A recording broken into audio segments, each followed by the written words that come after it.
Should we then start with the people that are here? Yeah.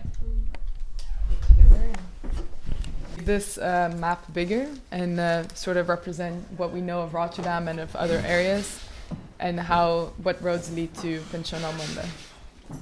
Are you joining us too now? Yes. Yeah. Okay, perfect. So yeah. I do have a question. I think so. But do we need like real proportions for this? I think it's going to be very tough for us to agree on what proportions are what. Yeah. So it's more about like the perception we all have of the space and trying to represent it. It's also very free, so it's not just about the road, but maybe about feelings or the bumps That's a that text you came from along. a reference some Michel sent us. And it was about a book about deep mappings. And this is the one I printed is the Lumsden method, which is 9 rules about how to make a deep mapping.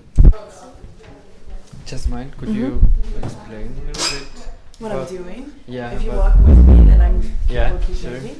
I'm hammering all the documentation from the second study kitchen onto the walls, and the hallway is everything that happened in the tram. So the kitchen is everything that happened in Anne's place. And the bathroom will be, you'll hear all the noise. So all the audio that's unusable will be played in the bathroom. Locations that Clara has shown before, so it's kind of the material, the research that we have used to create what we have. And Pension Almonde also has soup day on Tuesdays, and we made a soup also by ourselves in Bijesdorp. So there has to be a soup, so we are going to make soup. And there was also really nice chocolate milk at one study kitchen. So we also are going to make the chocolate milk.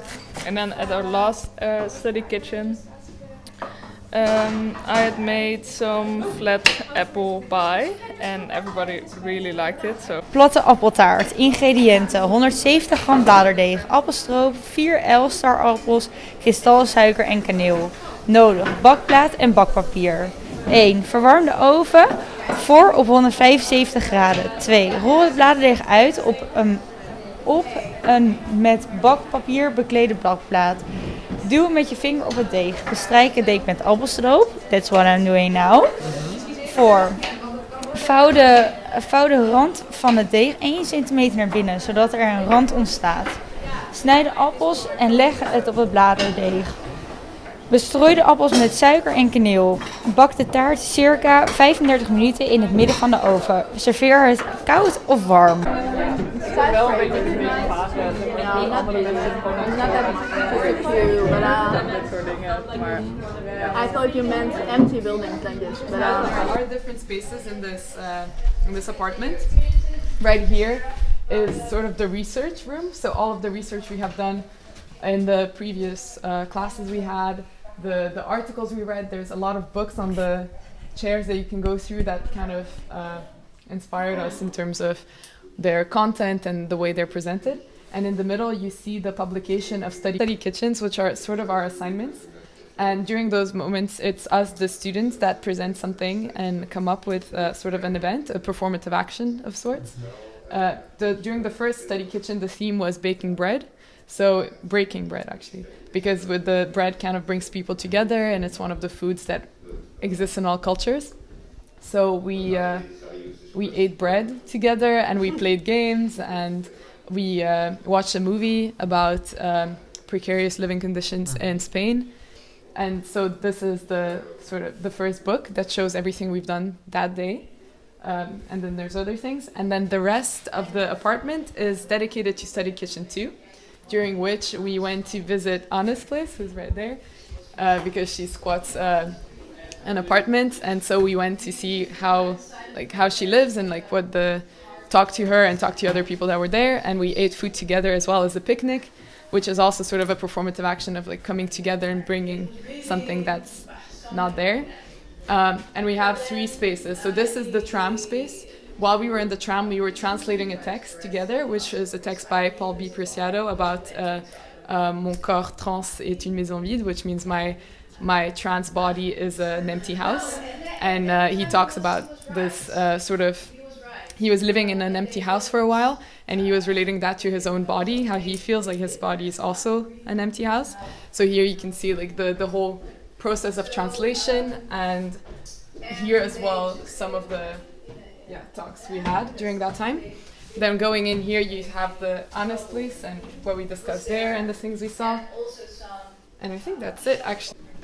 De grens oversteken met een paspoort, dat mij eigenlijk niet representeren, was een manier om materialistisch te veranderen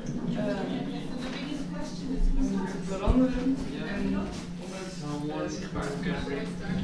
Mensen oversteken met een paspoort. Het representeert wat we kan materialiseren van de organisatie.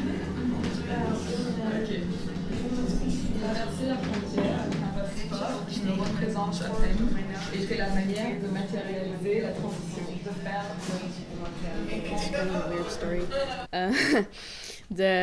The people that are from the corporation, they came like 2 minutes before the class came to the door, so it was like really chaos in that moment. But the police came like a day later.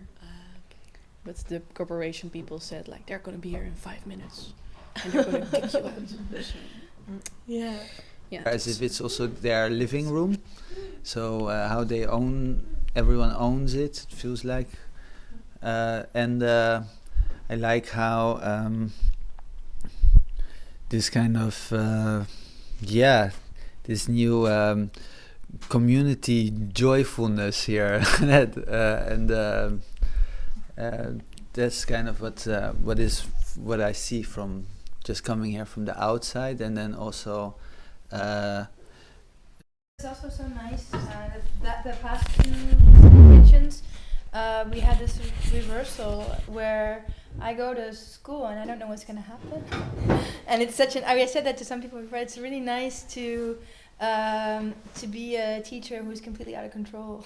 So I've been hearing the word taking over and shared space, and so you visited two pretty new. Or one pretty new squad and a new building. I invited people who are here to, after this, maybe check out our squad. We live right around the corner and we've been squatting there for quite some months. That you guys are also kind of like part of the street, because it's basically a reflection of a lot what is happening here too. And for some reason I also kind of think it's weird to, like, in a couple of weeks that you're not going to be here, like, so, but maybe you'll still come on Soup Tuesdays or like on other things that are happening here. Is there anything in particular in the community right now that you think could be helpful in the coming weeks? In the community, as in the street, the people living here. I don't know if everyone's aware of what's going on right now. I think not necessarily about like the whole study kitchen that everybody still like really knows what's going on. I think most people do know that there's a class that has classes, so or either in Michelle's apartment or here, and there's food involved, but I don't think that everybody really knows what's actually happening. I think a lot of people in the block are also kind of like now figuring out what to do, like making next steps to make to basically build something sustainable after June or July. Well then, thank you so much for being here and for sharing everything. It's very valuable feedback, and also just it shows everything that we have done. And also, as you were saying, I'm also very surprised about how much we've actually done, because you're kind of just working together, and then you see this whole house full of stuff, and you're like, wow, you know, like it feels like we're just, you know, being together, but so much comes out of it. So it's really great. I don't know. Thank you so much. Thank you.